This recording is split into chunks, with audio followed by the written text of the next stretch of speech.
Bismillahirrahmanirrahim. Assalamualaikum warahmatullahi wabarakatuh. Perkenalkan, nama saya Mahendra Fianova Aidayaya. Saya dari kelas akuntansi 3B. Di sini saya akan mempresentasikan hasil analisis saya dari PT Sucopindo. PT Superintending Company of Indonesia atau Sucopindo adalah perusahaan inspeksi pertama di Indonesia. Sucopindo didirikan pada tanggal 22 Oktober 1956 oleh Republik Indonesia bersama dengan Société Générale de Surveillance Holding S.P. Sucopindo telah mengembangkan jasa di bidang usaha inspeksi dan audit, pengujian dan analisis, sertifikasi, konsultasi, dan pelatihan dalam bidang pertanian, kehutanan, pertambangan, konstruksi, industri pengolahan, kelautan, perikanan, pemerintah, transportasi, sistem informatika, dan energi. Yang pertama di sini saya akan menjelaskan tentang analisis perbandingan laporan posisi keuangan atau neraca. Cara mengetahui presentasi analisis perbandingan neraca ini adalah menjumlahkan total tahun kedua dikurangi total tahun pertama, kemudian dibagi total tahun pertama. Contohnya tahun 2018 atas tahun 2017. Total aset 2018 dikurangi total aset 2017, kemudian dibagi dengan total aset 2017.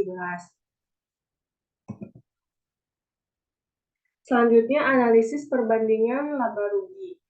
Untuk menghitung persentasenya, sama dengan cara menghitung analisis laporan posisi keuangan atau neraca, yaitu total pendapatan 2018 dikurangi total pendapatan 2017, kemudian dibagi total pendapatan 2017.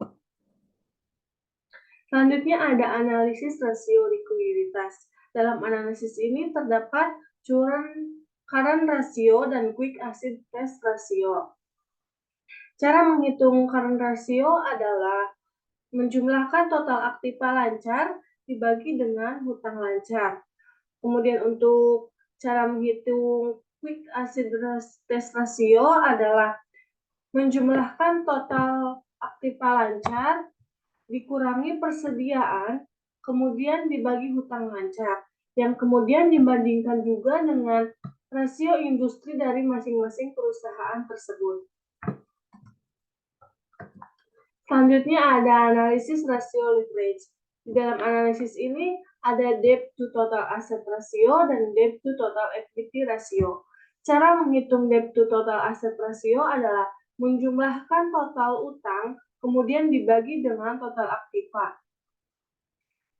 Selanjutnya, cara menghitung debt to total equity ratio adalah menjumlahkan total utang dibagi dengan total ekuitas.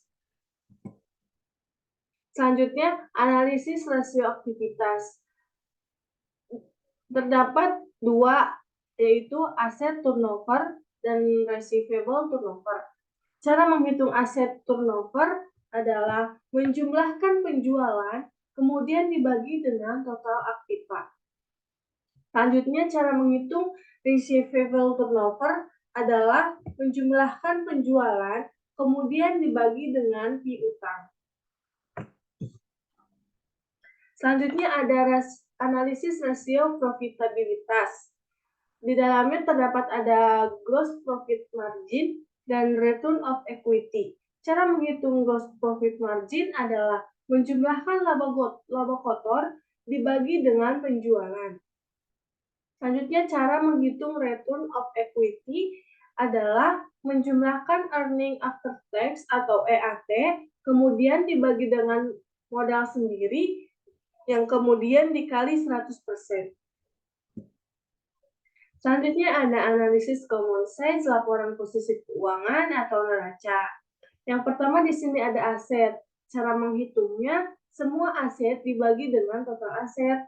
Yang kedua, total liabilitas semua liabilitas dibagi total liabilitas. Sama juga untuk ekuitas, semua ekuitas dibagi dengan total ekuitas. Selanjutnya, analisis common size laporan laba rugi. Cara menghitungnya adalah pendapatan sama dengan laba bruto dan laba usaha dibagi dengan pendapatan. Kemudian ada analisis tren laporan posisi keuangan. Cara menghitungnya adalah semua tahun pertama sampai kelima dibagi dengan total tahun pertama. Saya ambil contoh, yaitu tahun 2017 dibagi tahun 2017. Tahun 2018 dibagi tahun 2017 sampai dengan seterusnya sampai dengan tahun 2021. Kemudian analisis tren laporan laba rugi. Cara menghitungnya sama seperti tadi analisis tren laporan posisi keuangan, yaitu semua tahun pertama sampai kelima dibagi dengan tahun pertama. Contohnya, tahun 2017 dibagi tahun 2017, kemudian tahun 2018 dibagi tahun 2017. Selanjutnya ada analisis DuPont. Analisis ini kemudian akan menghasilkan ROA pada perhitungan setiap tahunnya. Kemudian ada analisis cross section. Di situ ada rata-rata aritmatika, rata-rata tertimbang, dan juga ada median. Cara menghitung rata-rata aritmatika ROA adalah tahun pertama sampai dengan tahun kelima dibagi dengan 5 tahun. Karena periode waktunya dari 2017 sampai 2021 yaitu 5 tahun. Kemudian cara menghitung rata-rata aritmatika nilai buku yaitu nilai buku tahun pertama sampai dengan tahun kelima dibagi dengan 5 tahun.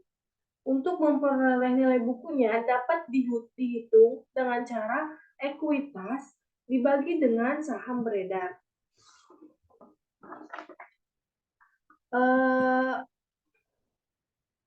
Untuk menghitung rata-rata tertimbang ROA yaitu ROA tahun 2017 dibagi dengan total ROA selama 5 tahun. Kemudian dikali dengan ROA tahun 2015. Kemudian rata-rata tertimbang nilai bukunya yaitu nilai buku tahun pertama dibagi dengan total nilai buku selama 5 tahun, kemudian dikali dengan nilai buku tahun pertama. Kemudian cara menghitung mediannya, yaitu yang pertama median ROA tahun pertama sampai dengan tahun kelima. Median nilai buku sampai dengan nilai buku tahun kelima. Selanjutnya time series yang mana dalam analisis ini terdapat ROA perusahaan dan ROA industri. Kemudian kesimpulan dari presentasi kali ini adalah analisis laporan keuangan pada PT Superintending Company of Indonesia atau Sucopindo dapat memberikan informasi yang bermanfaat bagi pengguna laporan keuangannya, di mana dengan analisis yang telah dilakukan, kita dapat mengetahui perubahan posisi keuangan pada periode tahun 2017 sampai dengan periode 2021. Serta mengetahui kinerja manajemen pada perusahaan tersebut dan mengetahui kelebihan dan kekurangan yang dimiliki perusahaan dalam laporan keuangan. Mungkin cukup sekian presentasi yang dapat saya sampaikan. Kurang dan lebihnya mohon maaf. Wassalamualaikum warahmatullahi wabarakatuh.